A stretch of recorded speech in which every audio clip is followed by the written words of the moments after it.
Director General of the Guyana Civil Aviation Authority, Lieutenant Colonel Egbert Field, told the Department of Public Information that a draft four-stage blueprint for the reopening of the two international airports has been submitted to the National Task Force for review. Field explained that Phase 1 is the planning stage and will see the continued closure of the airports to international travel, with only repatriation, cargo, and other special flights being approved by the GCAA. This initial phase also entails establishing standard operating procedures, which will be drafted through multi-stakeholder meetings and are expected to cover areas such as sanitization, social distancing, and the use of masks, etc. Phase 2 is the implementation phase and will see resumption of regional travel along with regular review of the SOPs and further consultations with stakeholders. The third phase entails expanding the reopening of the airports to foreign nationals, and this phase will run between August and December.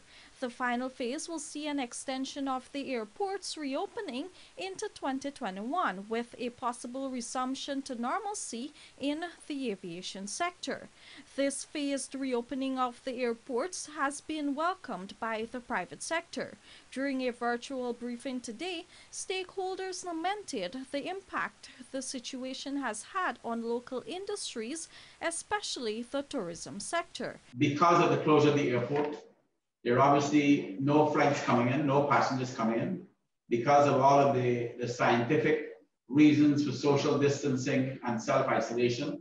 All restaurants have been closed, hotels have been closed, the resorts have been closed. And so right across the sector, it went from 100 miles an hour to zero. I know the airports are about to be open on the 3rd of June. This is the last information we have, that on the 3rd of June, and I know American Airlines is actually planning to start their first flight back on the 4th of June.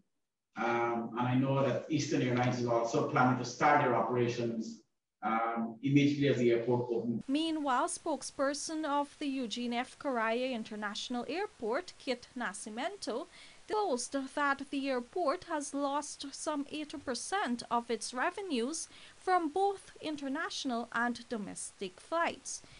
Barely keeping its head above water. You have to maintain the staff in order for the domestic airlines to function. The domestic airlines, I can speak for Trans-Guyana Airways. The problem is with an aircraft like the Beechcraft, when you can only carry 50% of your passenger load, you're virtually flying at a huge loss of money, even if you increase your airfares. Reporting for the Evening News, Vanu Manikchand.